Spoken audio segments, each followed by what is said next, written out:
Thank you, and have a nice day.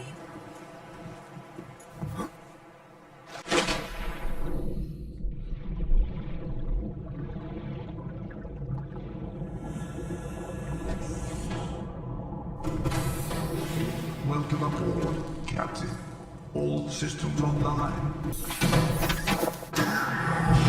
Welcome, Captain.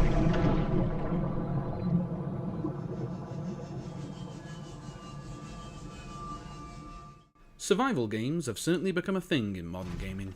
I hesitate to use a big word like ubiquitous. Actually, I regularly use such big words, including patronising. But yes, survival games seem to be everywhere these days, ranging from surviving in space or in the deep ocean, to being stuck underground or surrounded by dinosaurs. Or in a pseudo-mystical dark Victoriana thing. There's enough varieties and examples of survival games to make it clear, they're kinda popular. Let's have a good chat about what makes them tick, and more importantly, what makes them survival games. In a survival game, our protagonist is out in the wilds, isolated from civilization and forced to get by on their own terms, without the support systems humanity likes to build around itself. Like the fun of camping in the wilderness, this is probably why we modern peoples are so fascinated by these games. They put us outside our comfort zones and surround us by our one true opponent, the environment. Whatever it may be, the environment in a survival game is always untamed, often inhospitable, and yet strangely filled with convenient, useful materials. It offers a source of things we need: food, water, supplies and materials, and offers a variety of dangers involved in getting to them, from towering heights to gloom-filled depths, and, of course, bad guys of all kinds. Survival games are all about facing dangers and, well, surviving. Sometimes the danger is running out of air, and sometimes it's a good old-fashioned murderous beastie. But while many survival games include the ability to fight, in a good survival game, combat is not a core mechanic. As in the best horror games, enemies in survival games feel like an extension of the hostile environment. Impersonal, costly to fight, and generally not worth the hassle. One of the very best survival games ever made, Unknown World Subnautica, has enemies which offer no rewards for their death, are tricky to fight, immensely destructive to you and your resources, and just best avoided. This allows the game to maintain tension. You have to fear and respect the creatures of its oceans and think your way around them, making them an interesting and effective obstacle rather than another mook to mow down. So if we rule out combat, what do survival games have for us?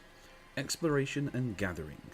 Exploring our environment, which I remind you does not want us here, to find the resources we need to survive, collecting those resources to allow your character to thrive.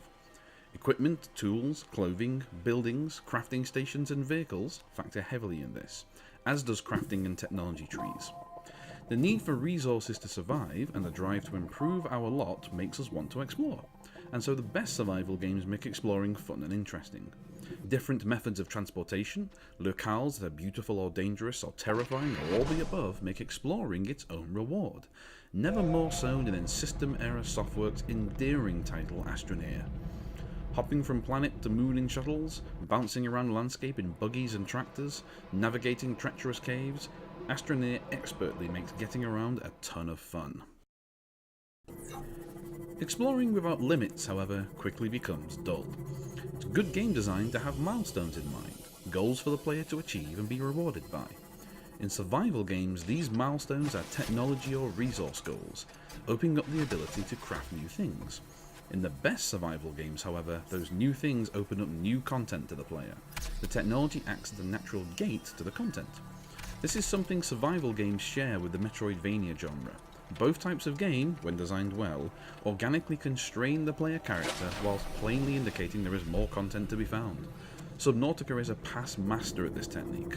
The hapless ocean-going survivor can barely stay underwater for 30 seconds at the beginning of the game, moving on to deeper and deeper dives in a seamless, natural progression.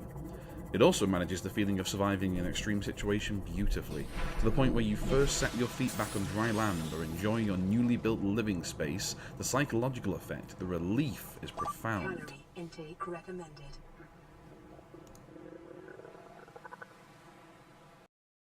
Living space is hardly the only thing you build in survival games, though you'd be forgiven for thinking so when you look at the crazy amount of pretty crap you can cram into the average lone survivor's wooden shack. Construction in survival games is about taming the wilderness, adjusting the environment to fit your needs. Sometimes that's as simple as setting up an outpost near to a useful biome, or even just getting your character some shelter from the elements. But it can range up to mechanics as complex as complete support system to enable exploration of a hostile world, or custom building a solution to a particular problem.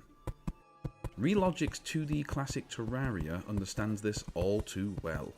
The main method of handling most of Terraria's excellent boss fights is to build arenas designed to tweak the odds in your favour. As a little aside, yes, Terraria is essentially a survival game. It fills all of my criteria for a good survival game, although it subverts the combat trope. Apart from the bosses, most of the enemies in Terraria feel more like part of the hostile environment than your enemy. They mindlessly throw themselves against you when you enter their biome, or come to assault you in almost literal storms of enemies. They're more natural disaster than malicious foe.